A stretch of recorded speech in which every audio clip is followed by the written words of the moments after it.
안녕하십니까?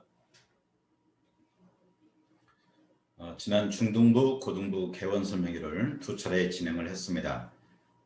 어머님들하고 상담을 하다 보면 방학 전에 새 특을 작성해서 제출은 했지만 어떻게 작성해야 될지 모르겠다. 무슨 내용을 넣어야 될지 너무나 막연하다. 많은 분들이 계셔서 오늘은 과정 중심 평가와 연계해서 세부 능력 및 특기사항 작성 방향에 대해서 어머님들을 모시고 설명회를 진행하도록 하겠습니다. 저는 현재 스터디 수학학원의 입시전략연구소장을 맡고 있고 대치쿠면학원의 원장을 맡고 있는 임성영입니다. 다시 한번 인사드리겠습니다. 오늘 설명의 내용은 크게 네 파트로 나눠서 진행을 할 계획입니다. 첫 번째는 학생부 종합전형의 이해에 대한 기본적인 기초 지식을 좀 말씀드리도록 하고, 그다음 두 번째는 입학사정관들은 서류평가를 도대체 어떻게 하는지 기본적인 사항에 대해서 좀 살펴보도록 하겠습니다. 그래서 여기까지 두 번째 파트까지 일부로 진행을 하고요. 세 번째는 과목별 세특 사례 분석으로 스카이를 합격한 학생들의 생기부에서 좀 좋았던 세특만 모아서 11가지 정도 사례별로 분석을 좀 해드리겠습니다. 그리고 마지막으로 저희 스터디 수학학원에서 아이들을 입시의 피니시 라인까지 어떻게 끌고 갈 것인지 입시 전략 수립 방안에 대해서 말씀을 드리고 오늘 설명회는 마무리 짓도록 하겠습니다. 그래서 대략 1부는 50분에서 60분 정도 예상이 되고요. 그 다음에 2부는 한 40분에서 50분 정도 예상이 됩니다. 한꺼번에 장시간 진행하기에는 시간이 너무 많이 걸릴 것 같아서 1, 2부로 나눠서 하는 점 양해를 부탁드리도록 하겠습니다. 자, 그러면 바로 본론에 들어가도록 하겠습니다. 먼저 학생부 종합전형 이해에 대해서 말씀드리겠습니다. 자, 이 도표는 우리 어머님들 많이 보셨을 텐데 대입전형의 표준화가 4+2 시스템으로 되어 있습니다. 수시 정시는 다 아실 거예요. 자, 어머님들이 유의해서 보셔야 될 내용은 뭐냐면 전형 유형에 대한 내용보다 전형 요소에 대해서 세부적으로 파악을 하고 계셔야 됩니다. 어머님들이 학생부 위주 논술 실기 수능 이것을 모르시는 분들은 없다라는 얘기죠. 자, 그러면 지금 당장은 우리가 재학생들이기 때문에 학생부 위주를 먼저 좀 살펴볼 수 있도록 하겠습니다. 교과와 종합의 기준점이 뭐냐? 이렇게 물어보신 분들이 종간 계세요.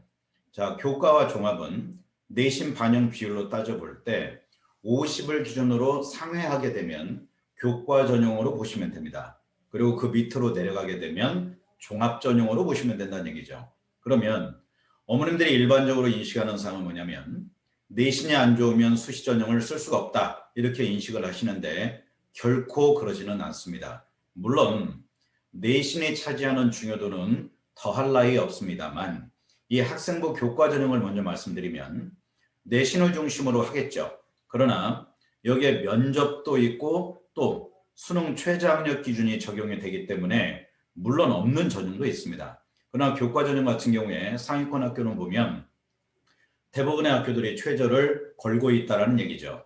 그리고 올해 입시의 특징은 교과가 대폭 늘어났다는 겁니다. 그리고 공정성 시비에 휘말리면서 학생부 종합전형의 인원이 줄어있는 상황입니다. 그런데 또 하나의 특징은 뭐냐면 학생부 종합전형에서 비교과의 역량이 줄면서 연대와 경희대가 수능 최저를 이번부터 적용하게 됩니다. 그렇다면 현재까지 적용이 됐던 대학을 보면 서울대, 고대, 이화여대, 홍대 이렇게 4개의 의대까지 포함은 되지만 그러나 올해부터는 경희대와 연대까지 포함이 되기 때문에 교과와 학생부 종합전형에서 수능이 차지하는 중요도는 너무 크다고 할 수 있습니다. 그래서 정의를 결론부터 내린다면 수능은 입시의 출발선이자 수시 원서 작성의 출발선이다. 이렇게 말씀드릴 수가 있습니다. 수능을 기준으로 해서 정시 지원 라인을 먼저 기준을 잡고 수시라는 것은 정시보다 잘 가는 게 목적이 아니겠습니까? 그래서 그 위로 쓰는 게 수시입니다. 그렇다면 이 자기소개서는 예비 고2까지만 적용이 되고 예비 고1부터는 자기소개서가 폐지가 됩니다. 또한 전년도와 비교하려고 제가 추천서 활용 가능 이렇게 해놨는데 추천서는 올해부터 적용되지 않습니다. 그래서 기본적인 구조선을 잘 잡으셔야 되고요. 논술에 들어가게 되면 논술 또한 수능 최저 적용이 대부분 대학이죠. 물론 없는 대학도 있습니다. 올해 적성이 폐지가 되면서 논술 학교는 늘었지만 논술이 2개 학교 정도 늘었지만 인원은 오히려 줄었다. 이렇게 생각하시면 됩니다. 그리고 수능은 고등학교 1학년부터는 16개 대학이 40%로 이렇게 정해져 있지만 이미 올해 16개 대학에서 보면 심한 경우에는 45%까지 정시 인원이 늘어난 케이스들이 있습니다. 그래서 재정리를 해드린다면 교과 전형이 늘었다, 학종이 줄었다, 논술 줄었고 정시 인원이 늘었다. 그렇다면 기준점은 수능이 기준점이 될 것이다 라는 말씀입니다. 물론 1학기 때 보는 이 내신 같은 경우에 4월에 보는 중간고사 같은 경우에는 그 중요도가 크다고 할 수 있습니다. 그러나 평소 때 내신을 준비하는 아이들은 없죠. 그래서 내신 기간 한 달 동안은 정말 쌍코피 터지도록 내신에 집중하되 평소 때는 수능을 기반으로 공부하는 것이 고등부 입시에서는 맞다라는 말씀입니다. 자, 다음 말씀드리겠습니다. 제가 매트릭스를 4개로 나눠서 수능과 교과의 강점과 약점을 중심으로 해서 전형을 어떻게 구분해야 될지에 대해서 간략히 먼저 정리를 좀 해드리도록 하겠습니다. 이렇게 정리한 것을 저는 별로 못 본 것 같아요. 자, 우선 수능도 좋은데 교과도 좋다. 이 학생은 금상첨화죠. 너무나 좋죠. 그러면 이 아이는 수능도 되기 때문에 1차적으로 잡을 수 있는 것은 교과 전형이 될 겁니다. 그러나 최저를 거는 게 더 유리하겠죠. 그리고 두 번째는 상위권에 점유하게 되면 비교과도 또한 뛰어날 수 있는 가능성이 높다라는 얘기입니다. 그래서 학종 또한 최저 적용이 유리할 수 있겠다. 그러나 마지막에 가서 만약에 두 가지에서 실패했을 경우에는 수능의 강점이 있기 때문에 정시 지원까지 같이 고려한다면 유의미한 결과를 만들어낼 수 있을 겁니다. 그럼 두 번째는요. 수능은 좋은데 교과가 안 좋은 학생입니다. 그러면 이 학생은 수능 전략을 펴야 되겠죠. 그렇다면 수시에서 수능 전략으로 유리한 것은 첫 번째 논술을 들 수 있습니다. 그 다음에 마지막에 제가 교과를 넣어놨는데 교과 같은 경우는 교과로 가라는 게 아니라 교과 전형도 고려는 하되 최저 전략을 쓴다라면 1차 최초합은 떨어진다 하더라도 추합 내지 추추합까지는 갈 수 있겠죠. 그리고 고려될 사람은 수시에서 패했을 경우에 정시까지 갈 수 있다는 얘기입니다. 왜? 수능이 되기 때문에. 그런데 이 세 번째 아이가 문제가 되겠죠. 수능도 안 좋아. 그런데 교과도 안 좋아. 이제 이런 경우는 우리는 뭐라고 그러냐면 설상가상이다 이렇게 얘기할 수 있습니다. 그러면 이 아이는 어떤 전형을 중심으로 준비를 해야 되냐면 정시를 중심으로 준비를 해주는 게 유리할 것입니다. 그러나 3학년이 됐을 때는 수능 준비와 내신 대비가 일치화되는 시점에 오기 때문에 왜냐하면 아이들 가방을 열어보면 전부 다 수능 특강밖에 들어있지 않다는 얘기죠.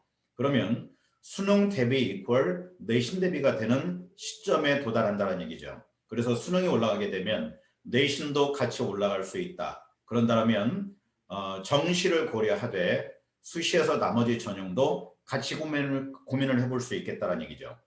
자, 네 번째는요. 교과는 좋은데 수능이 약한 아이입니다. 이 아이 같은 경우에는 교과가 좋기 때문에 교과와 학종을 중심으로 바라보되 수능이 안 된다면 최저가 없는 전형을 고민을 해봐야 될 것입니다. 그러나 한 가지 문제는 뭐냐면 최저가 적용이 안 된다면 경쟁자를 불러올 것입니다. 그러면 경쟁자를 불러온다는 얘기는 뭐냐면 어떻게 될까요? 합격점이 올라갈 가능성도 있겠죠. 그래서 이런 부분을 고려해서 같이 생각해 주시면 좋겠고요. 자, 그래서 이걸 그림으로 한번 그려봤습니다. 지원 전략을 짤 때 학생부가 우수하다, 수능 최저 기준을 충족시킬 수 있다, 이런 거에는 교과 전형을 잡으면 되겠죠. 자, 그리고 학생부가 우수한데 서류 준비도 잘 돼 있다. 비교과도 뛰어나고 수상 경력, 독서 경력, 창체 동아리도 뛰어나다. 이럴 경우에는 종합 전형을 기준으로 잡으면 유리할 수 있습니다. 그런데 이제 논술 같은 경우에는 수능은 되는데 교과가 안 되는 학생들, 그리고 또 비교과 준비가 부족했던 아이들 같은 경우엔 논술을 중심으로 고려를 해보는 것도 하나의 방법이 될 것입니다. 그런다면 수능의 기준을 맞출 수 있다면 수능을 잡는 게 유리하겠죠. 왜? 경쟁자를 물리칠 수 있으니까. 그러나 수능이 약하다면 방금 말씀드린 것처럼 최저학력 기준이 적용이 되지 않는 학교를 잡는 것도 하나의 방법은 될 것입니다. 그리고 이 특기자 전형은 주로 어학특기자 외고겠죠. 수학과학 특기자이기 때문에 이런 경우에는 특목고 아이들이 주 대상이 될 텐데요. 특기자 전형은 인원도 많이 줄어있는 상황이고 막차를 탔다 이렇게 생각하시면 되겠습니다. 자, 다음 한번 보겠습니다. 이 표는 대단히 중요한데요. 제가 예비 고일 설명회 때도 자주 말씀을 드리는 부분인데, 자, 현재 예비 고3과 예비 고2가 왼쪽이고요. 오른쪽이 예비 고1 파트입니다. 형제자매가 예비 고1과 예비 고2 3에 있다라면 어머니들 입장에서는 혼선을 가지고 올 수 있어서 아예 이렇게 두 표로 대별해서 정리를 해놨습니다. 첫 번째 수상 경력을 보면은요, 예비 고2까지는 학기당 한 개씩 들어가게 됩니다. 현재 대학교 1학년에 입학하는 아이들은 다 들어갔었죠. 그런데 예비 고1은 수상이 반영이 안 된다라는 것과 그 다음에 봉사활동도 미반영이고 진로희망사항도 미반영이다. 그 다음에 자율동아리조차도 예비 고1부터는 미반영이 되는데, 자, 그러나 예비 고2까지는요 한 학년당 한 개이기 때문에 이거는 공정성 시비에 휘말리면서 이렇게 대폭 축소가 된 거겠죠. 자, 그렇다면 여기에서 언급이 안 된 부분이 뭐냐면 학교에서 만든 정규 동아리는 그대로 진행이 됩니다. 그래서 우리가 동아리 활동을 한다면 창체 동아리를 중심으로 활동을 범위를 잡는 것이 유리할 수 있겠다. 이렇게 정리할 수 있습니다. 그 다음에 소논문은 여전히 금지가 돼 있고요. 그러면 여기서 우리가 하나 생각할 건 뭐냐면 보고서까지 아직 금지시키지는 않았다는 얘기입니다. 그래서 보고서는 학기당 내 전공 과목과 관련된 걸로 고민을 좀 해봤으면 좋겠다라는 얘기입니다.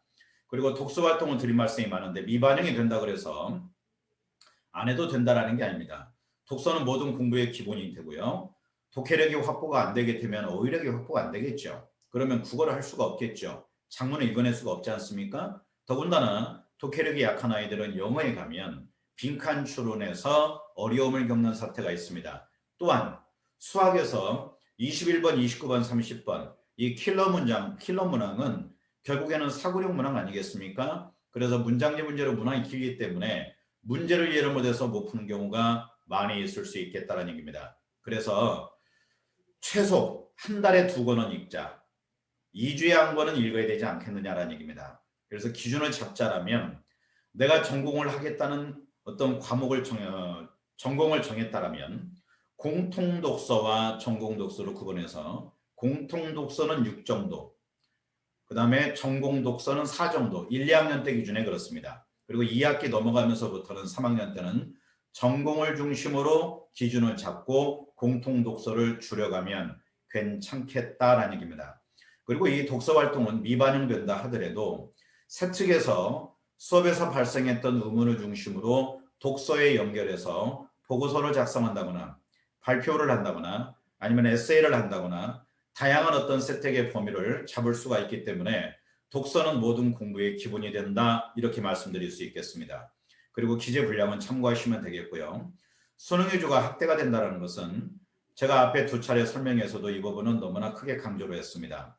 수능이 늘어난다는 개념은 뭐냐면 재학생 입장에서는 3학년에 올라가서 3월, 6월, 9월 수능까지 보게 되면 3월이 최상의 성적이 될 가능성이 높고 재생이 들어오는 6월과 9월 수능에 가게 되면 여러 가지 메커니즘상 성적이 하락할 수 있는 가능성들이 많습니다. 예를 들면 수학을 이과에서 문과로 전환한 아이들이 대략 한 6만에서 7만 정도 되고요. 그리고 또 하나는 재수생이 작년에 6월에 대략 7만, 9월에 대략 8만 정도 수능에 가서 13만 5천 명이 들어왔습니다. 더군다나 1교시 결시율이 상당수 됐지 않습니까? 그런데 제2 외국어까지 결시율을 따진다면 거의 한 20% 가까이 되기 때문에 이 결시율도 최저학력 기준을 맞출 수 있느냐 없느냐에 상당히 많은 영향을 미친다는 얘기죠. 왜요? 인원이 준다는 것은 등급에 영향을 미치기 때문에 그렇습니다. 그래서 정시는 상당히 복잡한 구조를 띠고 있기 때문에 우선 공부를 수능 중심으로 하자. 수능이 준비가 되면 수시에서도 유리한 고지를 점할 수가 있고 정시까지도 갈 수 있는 그런 가능성을 확대할 수 있다라는 얘기죠. 자, 그리고 수시 2월 인원이 넘어오게 된다면 대략 50% 이상 정시가 아마 육박하지 않을까 싶습니다.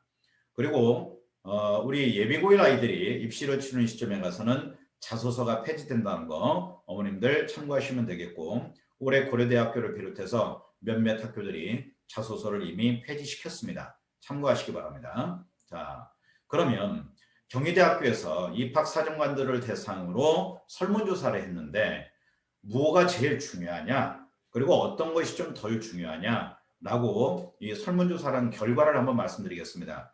첫 번째 우리가 제일 중요하게 생각하는 건 뭐냐면 관련 교과 성적이라는 얘기죠. 즉 전공과 관련된 성적이다. 예를 들면 자연계열이다. 그렇다면 어떤 과목이 강해야 되겠습니까? 수학과 과학이 살아있어야 되겠죠.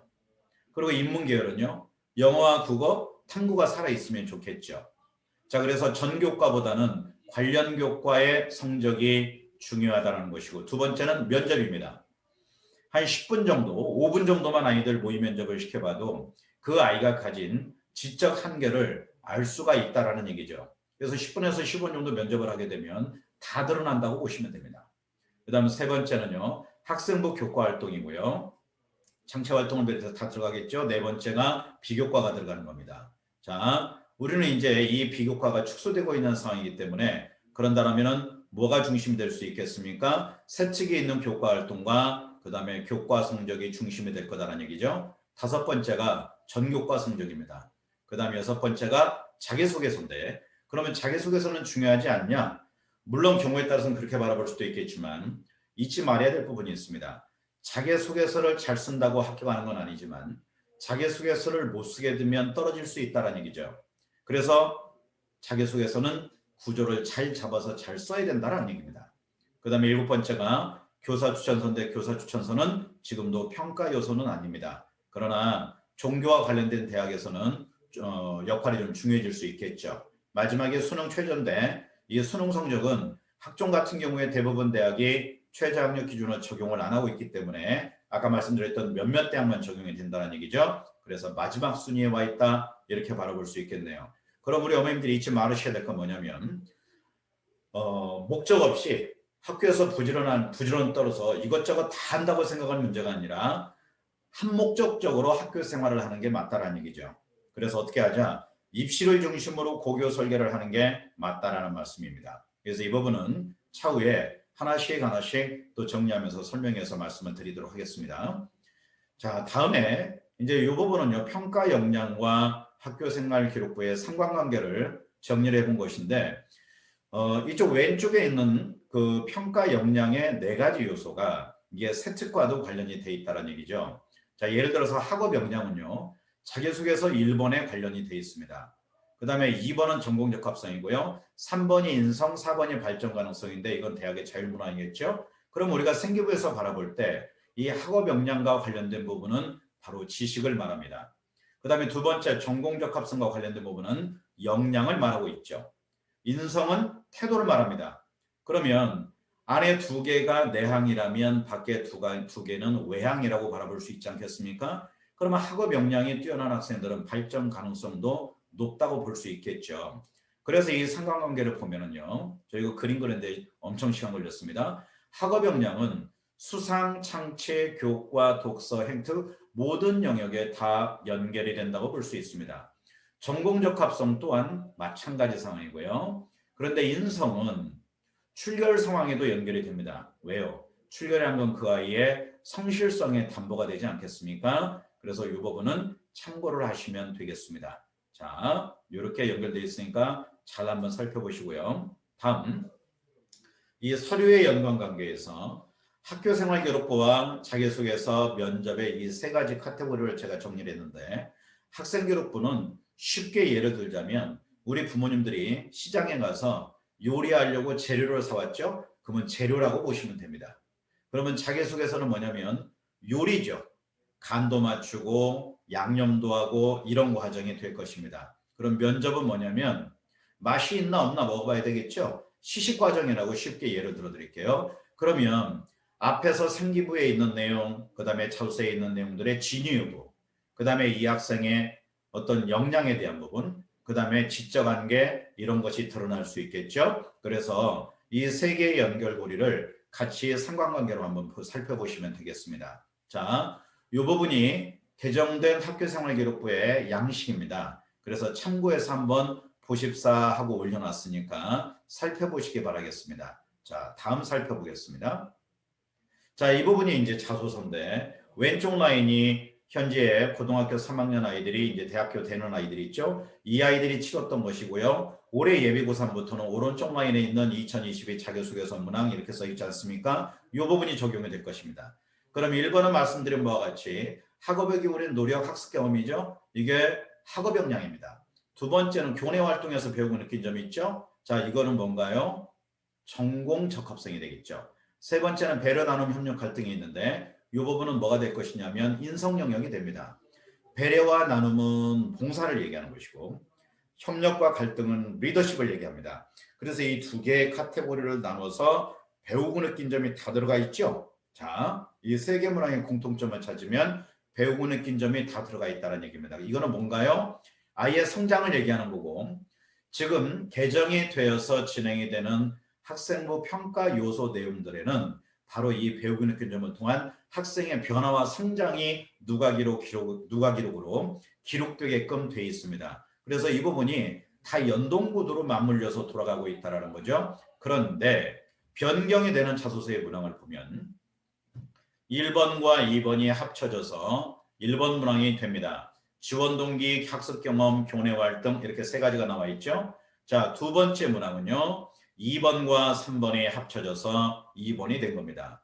공동체에 기여한 교내 활동을 본인의 특성 이렇게 나타나 있지 않습니까? 바로 이 부분은요. 2번과 3번이 연결되어 있다. 이렇게 살펴보시면 되겠고 자, 그러면 글자 수가 많으면 4,500자에서 5,000자인데 이번에는 3,100자 정도로 줄어있기 때문에 아이들 입장에서는요. 아마 느끼는 심적 부담은 훨씬 더 클 겁니다. 내용이 줄어든 글자 수가 줄어든다는 건 뭐냐면 그만큼 압축적으로 함축적 의미의 단어를 써야 되는 것과 활동이 그만큼 갖추어져 있어야 되기 때문에 그렇다는 얘기죠. 문제는 작년에 코로나 때문에 거의 학생부가 비어있다라는 얘기입니다. 그래서 올해 더욱이 아직 백신 접종이 끝나지 않은 상황이기 때문에 학교에 등교를 한다 하더라도 또다시 문제가 됐을 경우에 비대면으로 돌아간다면 전년도와 같은 상황이 될 수 있습니다. 그래서 가장 중요한 건 세특이 부각이 돼야 되는데 세특이 부각이 안 된다면 학중에서 쓸 수 있는 내용이 없어질 거다는 얘기죠. 그래서 오늘 세특 작성에 대한 설명회를 준비를 한 것입니다. 자, 잘 들어주시면 감사하겠습니다. 다음 보겠습니다. 자, 대학마다 서류평가 방식이 전부 다 다릅니다.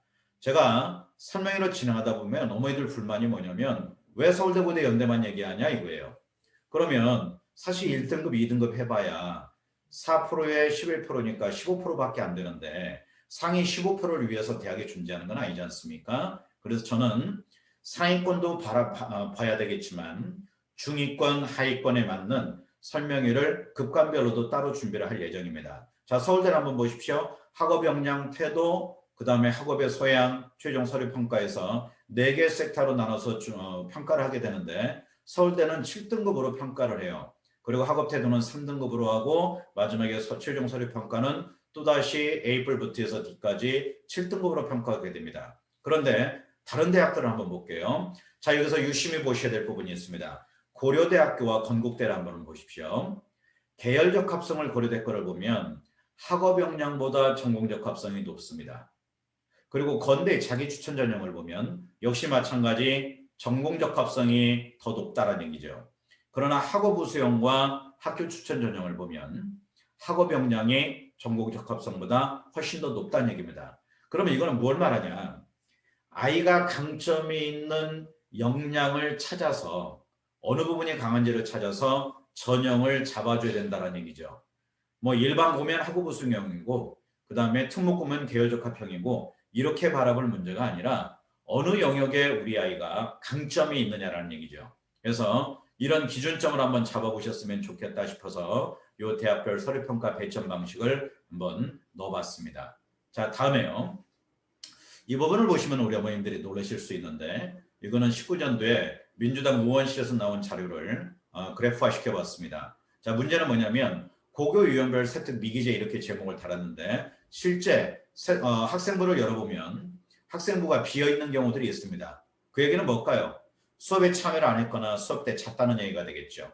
그래서 이 비율을 따져보면 일반고가 전체적으로 보면은 국영수가 약 30%에 육박하고 있다는 얘기죠. 그러나 어머님들 보시다시피 자사 외고 국제 과고 같은 경우에는 그 비율이 일반고에 비해서 거의 반의 반토막 3분의 1 정도도 안 되는 그런 수준에 와 있다는 얘기입니다. 그래서 학교에 갔을 때 이 아이들의 학생부와 우리 일반고 아이들의 학생부를 비교해 보면 누가 본다 하더라도 그냥 거시적으로 보더라도 우리 그 일반고 아이들이 밀릴 수 있는 가능성은 내포되어 있다는 얘기입니다. 그러면 과목별로 한번 살펴볼게요. 과목별로 비기조율을 살펴보면 서울이 가장 높게 나타나고 있습니다. 그 다음에 경북이 나타났네요. 그리고 인천이 25.57%네요. 국어에서. 자, 수학을 한번 보겠습니다. 우리 아이들 수학을 제일 좋아하지 않나요? 오죽하면 펩시맨이 띵 부딪히고 뭐라 그래요. 수학 그러잖아요. 자, 웃자고 드린 말씀이고요. 서울이 44.8%입니다. 그 다음에 부산이 40.08%네요. 그러면 이게 역설적이죠. 대도시고 학습량이 많을 거라고 예측이 되는 지역에서 훨씬 더 세트 미기재 비율이 높다라는 얘기죠. 자, 그럼 영을 한번 살펴볼게요. 물 한 모금 마시겠습니다. 영어를 보면 울산 지역에 가장 높게 나타나고요. 서울이 38.5%네요. 그러면 전체적으로 살펴보면 서울이 다른 지역에 비해서 세트 미기조율이 높다. 그럼 애들이 다 자냐? 저는 그렇게 분석은 안 합니다. 그렇다면 아이들이 3학년이 되면서 본인의 강점을 이용한 전형을 잡을 때 정시로 넘어가는 아이들이 서울 지역은 다른 지역에 비해서 많을 수 있겠다. 이렇게 판단이 저는 됩니다. 자, 다음 한번 살펴볼게요. 지역별로 해서 국영수를 세트 미기조율을 따져봤습니다. 서울의 구별로 따져봤을 때 대부분 지역이 비슷한데 수학 같은 경우에 50%가 넘는 지역도 있고요. 영어는 대부분이 40%대 있고 국어는 30%대 있는 학교도 있지만 40%대 육박하니까 대부분 지역이 좀 비슷한 양상을 좀 띠고 있는 것 같습니다. 자, 그러면 두 번째 파트로 우리는 서류를 도대체 어떻게 평가할지에 대한 이해를 근거로 하고 있어야 학생부를 설계를 할 수 있지 않겠습니까? 그러면 이걸 알고 있어야 입학사정관들에게 매력적인 학생부를 만들어갈 수 있다는 얘기죠. 자, 그러려면 입학사정관들은 도대체 서류를 어떻게 이해하고 어떻게 보느냐를 우리가 알고 있어야 됩니다. 자, 앞에서 제가 세트 미기재에 대해서 말씀드렸는데 오죽하면 교육부에서 여기 밑에 셋째 줄 보이시죠? 모든 학생에 대해서 입력한다 이렇게 되어 있습니다. 이제는 모든 학생들에게 입력을 할 거고 세칙이 비어있거나 블랭크로 뻥 비어있는 사태는 아마 이제 없어지게 될 겁니다. 참고하십시오. 기쁜 소식이죠. 자, 그러면 학생평가 방법은 두 가지가 있습니다. 어머님들이 알고 계시다시피 중간고사, 기말고사를 통해서 지필평가하는 부분이 있고요. 또 하나는 우리 남학생들이 특히 취약한 부분이긴 한데 수행평가가 진행이 됩니다. 그러나 수행평가는 단순하게 그냥 수행을 해서 냈다 이런 개념이 아니라 누적 기록을 해서 누가 기록을 하게 돼 있어요. 그래서 이 부분은 깊이 있게 고민해서 준비를 해야 된다는 얘기죠. 왜요? 평가를 할 때는 두 개가 합쳐지기 때문에 시험은 잘 봤어요. 그러나 수행평가가 블랭크, 뻥 비어있다라면 이 아이는 종합적 평가를 받을 때 결코 좋은 등급을 받을 수가 없을 거다라는 얘기입니다. 자, 그래서 조금 더 구체적으로 살펴보면요. 학생평가 제도를 한번 살펴보면 크게 성취평가와 상대평가가 있는데 이제 중학교 어머님들은 잘 이해하셔야 돼요.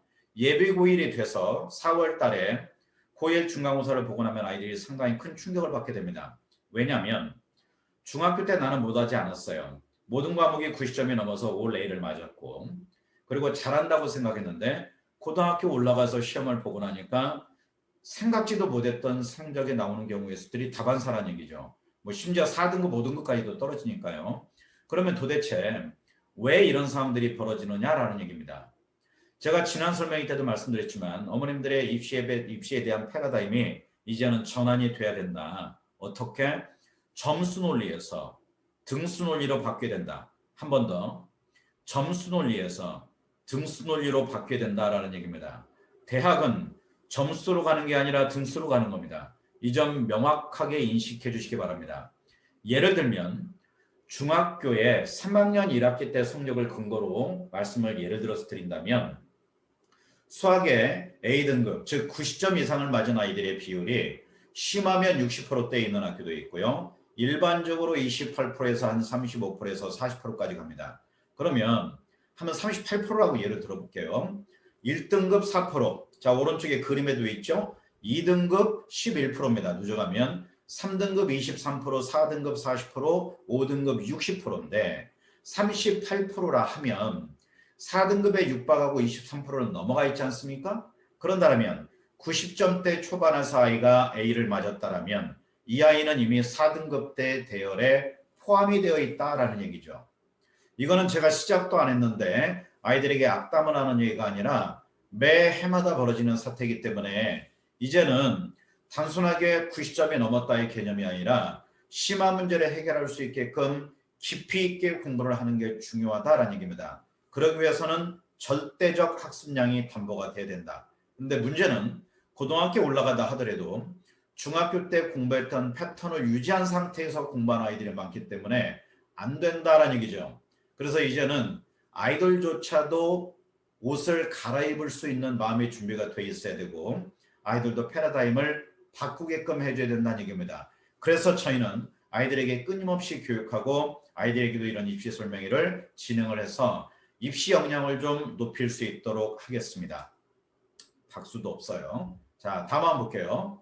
자, 이 부분은 뭐냐면 이 과목은 고등학교 올라가게 되면 일반 선택 과목과 진로 선택 과목으로 구분이 되는데 이 진로 선택 과목 같은 경우에는 A, B, C로 평가가 지금도 되고 있습니다. 이제 심한 학교는요. A등급이 90%가 넘는 학교들도 있습니다. 자, 그러면 우리가 여기서 살펴볼 건 뭐냐면 올해부터는 이 부분을 어떻게 평가할 거냐라는 얘기죠. 자, 절반의 대학은 미반영으로 되어 있습니다. 그럼 어딜까요? 카대를 비롯해서 단대, 동국대, 시립대, 서울여대, 성신여대, 아주대, 인하대, 외대 이런 학교들은 진로 선택 과목을 반영하지 않는다. 그러면 예를 들어서 우리 아이는 외대를 목표로 공부하고 있다. 그러면 중간고사, 기말고사 때 진로 선택 과목에 대해서 비중은 좀 줄여도 되겠죠. 그러나 건대를 비롯해서 우리가 가고 싶은 대학, 대부분의 대학들은 A, B, C 등급을 갖다가 환산 등급으로 해서 등급화하거나 또는 원점수를 환산한 등급으로 매기겠다 이렇게 발표를 했습니다. 아직 미발표된 학교들도 있고요. 그러면 이쪽 왼쪽 라인에 있는 학교를 준비하는 학생들 입장에서는 시험 대비 때도 역시 A등급을 맞는 것이 유효하지 않겠느냐라는 얘기입니다. 그래서 이런 부분을 아주 미세한 것 같지만 입시에 대한 부분을 알고 준비할 수 있도록 하자라는 얘기죠. 자, 다음 보겠습니다. 자, 이 부분은요. 학교 선생님들 연수 자료에서 제가 인용을 해와서 그대로 한번 넣어봤습니다. 그러면 세특 기재 예시에서 이렇게 넣는데 수행평가가 두 가지가 들어가 있어요. 예시로. 하나는 함수 그래프 그리기고 하나는 등비수열과 책갈피 디자인인데요. 자, 보십시오. 제가 앞에서 뭐라고 말씀드렸냐면 자, 지식 수행, 역량, 태도 그건 뭔가요? 학업 역량, 전공 적합성, 인성 이렇게 연결이 되겠죠. 자, 이 부분을 살펴본다면 첫 번째 지식과 관련된 거는 아이가 수업 내용을 얼마나 이해했고 받아들였느냐, 얼마나 소화했느냐의 얘기입니다. 그 다음에 두 번째 역량에 대한 부분은요. 이 이해한 것을 응용하고 적용해서 어떻게 본인 꼴로 더 발전시켰느냐라는 얘기입니다. 함수에서 보면은요. 역량의 어플리케이션을 사용해서 원하는 함수의 그래프를 그릴 수 있으며 이렇게 했죠. 그 아래 보십시오. 등비 수열을 배우고 나서는 자신이 디자인한 디자인과 등비 수업과의 관계를 자신의 생각을 연결지어서 설명할 수 있다고 되어 있습니다. 자, 그렇다면 이 두 가지는 뭐냐면 첫 번째 거는 하나 알려줬더니 하나 안다. 두 번째 거는 하나를 알려줬더니 두 가지를 알더라 라는 얘기죠. 그리고 기본적인 태도는 돼 있어야 되겠죠. 여기 보십시오. 학업의지, 적극성, 자신감과 끈기 이런 부분에 이제 과제 집착력 이런 것이 되지 않겠습니까? 이런 내용들이요. 기자가 돼서 어떻게 된다? 종합평가된 상태에서 세특을 선생님들이 맨 아래에 있는 것 같이 작성을 하게 된다라는 얘기입니다. 그러면 기본적으로 수업 때 아이의 적극적인 태도, 참여도 이런 것이 기반이 되어야 되겠으며 수업에 대한 내용을 소화한 걸 내 걸로 만들어서 응용 적용해서 본인의 성장의 과정이 세특에 들어갈 수 있게끔 선생님께 나를 부각시키는 그런 노력이 있어야 된다라는 얘기입니다. 그러면 가만히 앉아서 수동적으로 해서는 안 된다는 얘기죠. 그래서 2부에서 합격했던 스카이 학생들의 세특을 가지고 그 아이들은 세특을 어떻게 만들었는지에 대해서 하나의 어떤 모델링으로 샘플을 보여드릴 테니까 2부 내용까지 끝까지 들으시고 그대로 따라해라가 아니라 지리밭에서 살아남는 방법은 어떻게 하면 된다고 그랬습니까? 앞사람의 발자국을 따라가면 된다는 얘기죠. 그래서 성공했던 선배들의 그런 어떤 모델링이 되는 부분을 내가 내 걸로 차용을 해서 재창조하면 된다라는 얘기입니다. 자, 어떻게 보면 쉽고요. 그러나 이제 이런 세특을 구할 수가 없지 않습니까? 그래서 저희 원장님과 제가 입시를 오래 하면서 그동안 모아놨던 생기부와 자소서, 면접 자료까지 있기 때문에 이 부분을 우리 스터디 수학학원 학생들에게 모두 풀어서 아이들의 입시 역량을 좀 높일 수 있도록 하겠습니다. 박수. 자, 다음 보겠습니다. 자, 그러면 일반고와 특목자사를 학생부 종합전형할 때 입학사정관들이 도대체 어떻게 평가하냐는 얘기예요. 자, 예를 들어서 여기 A, B는 이렇게 보시면 됩니다. 일반고와 특목고를 구분하는 기준점은 간단합니다. 어머니들께서도 어렴풋하게나마 입학사정을 알고 있을 거라고 생각하시지만 이렇게 보시면 돼요. 진로 선택 과목을 일반고는 A, B, C로 평가하지만 특목자사는 아직도 등급으로 1등급에서 9등급까지 평가한다는 얘기죠. 자, 그러면 그 기준만 보더라도 두 개 학교의 차이점을 알 수 있는데 여기 일반고 특목자사의 A, B는 뭐냐면 A라는 것은 교과 성적을 기준으로 줄을 세우는 겁니다. 가장 잘된 학생을 샘플로 놓고 그 아래별로 순서대로 나래별을 세운다는 얘기죠. B는 교과 성적을 뺀 나머지 비교과의 우수성을 가지고 또 다시 줄을 세운다는 얘기입니다. 자, 그럼 우리가 이제 여기서 기준을 세워야 될 건 뭐냐면 첫 번째, 교과 성적은 좋았는데 비교과가 부족했다. 또 하나, 교과는 부족하지만 비교과가 우수하다. 그러면 이 두 개를 합쳐서 중간 점수를 내는 것이 학생부 종합전형이죠. 그러면 A만 가지고 평가를 하는 것은 무엇인가요? A만 가지고 평가를 하는 것은 학생부 교과전형이죠. 어머님들이 착각하시면 안 되는 것이 학생부 종합전형은 비교과만 봐. 이게 절대 아니다라는 얘기죠. A와 B를 두 개를 같이 본다는 얘기입니다. 그러니까 이런 일이 벌어질 수도 있겠죠. 내신이 좋은 학생이 같은 반에서 같은 과를 썼는데 오히려 떨어지고 내신이 안 좋은 학생이 합격하는 이런 사태도 벌어질 수 있는 것이 학종에서의 비교과의 반영 때문에 그렇다라는 얘기입니다. 그래서 이 부분은 어머님께서 꼭 좀 숙지해 주시면 감사하겠고요. 자, 그 다음에요. 예, 그러면 이제 입학사정관은 어떤 기준을 근거로 해서 학생들의 서류를 평가하느냐라는 겁니다. 이 벤자민 물루민이라는 분이 누구냐면 입학사정관들이 교육을 받을 때 교재로 쓰는 이 책이 벤자민 물룸의 완전학습의 길이라는 책입니다. 그러면 이 책에 도대체 어떤 내용이 있느냐는 얘기죠. 자, 이렇게 되어 있습니다. 인지적 능력 수준을 6단계로 평가를 하게 되는데 지식, 이해, 적용, 분석, 종합, 평가 이렇게 6단계를 거칩니다. 그러면 우리 어머니들이 이해하기 쉽게 말씀드린다면 지식 단계는 1점짜리 세트, 이해 단계는 2점짜리 세트, 적용은 3점짜리 이렇게 한번 바라보자라는 얘기죠. 그래서 이 단계별 평가에 따라서 우리가 학생부를 한번 예를 들어서 한번 구분을 한번 해볼게요. 지식의 단계에 가면요. 자, 국어 시간이었나 봐요. 우리말 의문 체계를 배웠던 모양입니다. 그래서 자음과 모음 체계의 분류표를 성실하게 암기하고 알고 있다는 얘기죠. 하나를 알려줬더니 하나를 알더라.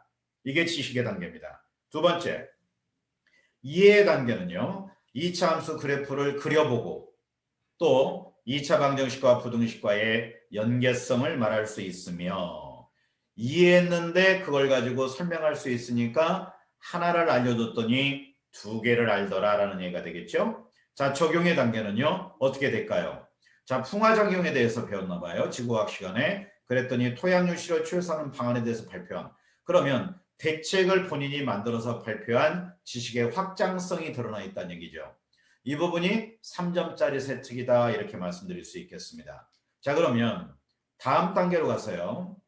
자, 이제 분석의 단계는 일반고 상위권 학생의 세특이라고 보시면 됩니다. 자, 한국사인데 저자의 출생지, 종교 성향, 정치 성향, 사상 등에서 먼저 파악한 후 그럼 이거는 본인이 했다는 얘기죠. 그리고 읽어야 될 역사적 사실을 제대로 파악할 수 있다고 생각하여 그럼 이 뒤에는 뭐가 있을까요? 독서에 대한 내용이 있겠죠. 즉 교과서에 있는 내용으로 멈추지 않고 플러스 알파, 베타, 감마로 간다는 얘기죠. 예를 들면 어떤 아이들은 이 교과 내용의 잘못된 부분을 찾아서 선생님께 질문해서 해결하는 이런 내용들도 있습니다. 우리가 예를 들어서 사극 드라마를 볼 때 어떤 내용이 나오면 궁금하면 또 책을 읽어보지 않습니까? 그러면 하나가 아니라 나머지 것까지 추가적인 상황이 된다는 얘기죠. 그래서 논리적 모순을 발견해서 거기에 대한 대응 방안을 세운다든가 이런 부분이 분석이 될 겁니다. 자, 그 다음에 이제 마지막 이 종합을 보면 이 종합 단계에서는요. 자, 잘 한번 보십시오. 독서와 문법이죠. 그런데 지구온난화가 나왔네요. 그렇다면 과학 지문을 읽은 거겠죠. 그런데 아이가 맨 밑에 내려가서 보면 소비자들은 이렇게 나와 있죠. 그러면 경영과 관련된 이야기로 넘어가서 정책에 대한 적절한 대응이 필요함을 주장해서 발표했다 이렇게 나와 있지 않습니까? 그러면 융합적 요소, 과목이 융합이 되어 있고 경영까지 같이 들어가 있으면서 발표한 것까지 되어 있으니까 이게 모든 게 아우러져 있는 내용이 되겠죠? 자, 제일 좋은 건 뭐냐면 마지막 내용입니다. 이게 의대 합격한 학생인데 연대의대 합격한 학생 거예요. 자, 동아리 활동에 보면은요. 1, 2학년 부원들이 효소 활성 결과를 표로 나타내고 그래프로 전환할 수 있도록 도와주고 이 얘기는 무엇인가요? 선생님이 없어도 이 아이가 있으면 동아리를 운영할 수 있을 정도로까지 지식의 확장성이 갖춰져 있구나라고 볼 수 있겠죠. 그러면 선생님의 역할을 하고 있다는 얘기고 그 다음에 마지막 줄에 보면은요. 수차례 실험을 통해서 이상적 환경 조건과 실험 방법을 고안했다 이렇게 돼 있어서 물어봤습니다.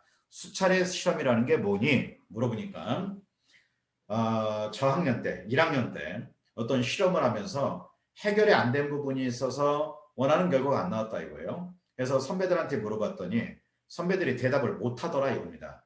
그래서 본인이 1, 2학년 아이들하고 어떤 실험을 하기 이전에 집에서 수차례 실험을 하면서 실패와 오류의 경험을 했고 그것을 해결할 수 있는 대안을 세워서 실험에 들어갔다는 얘기죠. 그러면 뭔가요? 모든 문제의 해결점까지 본인이 가지고 있다는 얘기 아니겠습니까? 금상첨화죠. 이런 세특이 만점짜리 세특이라고 보시면 되겠습니다. 자, 그러면 이 박사장관이 원하는 학생부는 도대체 어떤 학생부냐라는 얘기예요. 이 현행의 내용과 그 다음에 개선 사항의 내용을 비교해서 분석을 해보면 현행에서는 창체 같은 경우에 어떻게 되어 있나요? 누가 기록을 바탕으로 해서 기록한다. 기록만 한다고 되어 있죠? 자, 그런데 개선사항을 보면 어떻게 되어 있습니까? 누가 기록을 하되 학생의 태도와 노력에 의한 행동의 변화와 성장 별표하십시오. 제가 앞에서 뭐라고 말씀드렸나요? 학생이 배우고 깨달은 걸 근거로 해서 아이가 어떻게 변하고 성장했는지에 대한 그 결과적 측면이 같이 들어가 있다는 얘기입니다. 교과학습 발달상 역시 마찬가지고요. 행특 역시 마찬가지입니다. 마지막에 보시면요. 다양한 분야에서 구체적인 변화와 성장 등을 종합적으로 기록한다. 이렇게 돼 있는데 여기에 중심 단어가 뭔가요? 변화와 성장입니다. 그러면 자소서에 들어갔던 내용이 이제 세특으로 들어와서 그냥 기록만 하는 것이 아니라 그 아이가 배우고 깨달았던 점과 느낀 점이 되지 않겠어요? 그리고 이걸 토대로 아이의 성장의 결과물까지 같이 들어갈 수 있게끔 해줘야 된다는 얘기입니다. 자, 그 다음 보겠습니다. 이 부분은 19년도 4월 달에 교육과정평가원에서 과목별 평가 서류의 기준을 발표했던 내용인데 이것을 한 번도 못 보신 부모님들이 많아서 제가 이렇게 정리해서 넣었습니다. 친절한 금자씨가 아니라 친절한 스터디 수학학원입니다. 그래서 자기관리 역량, 지식정보 처리, 그 다음에 창의적 사고, 심리적 감성, 의사소통, 공통제 역량 이렇게 해서 6가지 파트로 나눠서 과목별로 평가를 하게 되어 있습니다. 참고하시고요. 자, 그 다음 내용은 이 내용은요. 넣을까 말까 하다가 넣어드렸는데 의대를 준비한 학생들은 좀 유심히 좀 봐주셨으면 좋겠어요. 이 내용은 연세대학교 의대 세미나에서 나왔던 내용을 근거로 해서 정리를 좀 해봤습니다. 4개 큰 항목으로 해서 카테고리별로 탁월한 의학자, 훌륭한 의사, 신뢰받는 전문가, 효과적인 의사소통 전문가에서 평가에서 원투로 해서 각 항목별로 세부적으로 나눴으니까 한번 읽어보시면 되겠습니다. 자, 그 다음에는요. 공과대학의 서류평가 기준을 역시 마찬가지로 항목별로 넣어봤는데 공대는 이 기준 하에서 아이들을 평가하고 있으니까 우리 어머니들께서 이 부분을 유심히 좀 살펴보시고요. 하나하나 만들어갈 수 있게끔 했으면 하는 바람입니다. 자, 일부 내용은 여기까지 정리를 하고요. 학생부 종합전형에 대한 기본적인 이해에 대해서 살펴봤고 그 다음에 매력적인 생기부를 만들기 위해서 도대체 입학사정관들은 어떻게 서류를 평가하는지에 대한 기본적인 이해에 대해서 살펴봤습니다. 자, 그러면 여기까지 살펴봤으면 다음엔 실제 합격상의 세특을 중심으로 해서 어떻게 과목별로 아이들이 수업에서의 방향성을 잡았고 또 설계를 했는지에 대해서 말씀을 드리겠습니다. 크게 국어, 영어, 수학을 중심으로 이렇게 카테고리를 잡았어요. 첫 번째는 탐구용으로 잡았습니다. 하나의 수업 내용을 가지고 깊이 있게 파고 들어가는 아이들이 있고요. 또 하나는 한 과목에 그치지 않고 다른 인접 학문과 융합의 과정으로 들어간 아이들이 있습니다. 그래서 융합형이라고 제가 이름을 지어놨어요. 또 마지막에는요.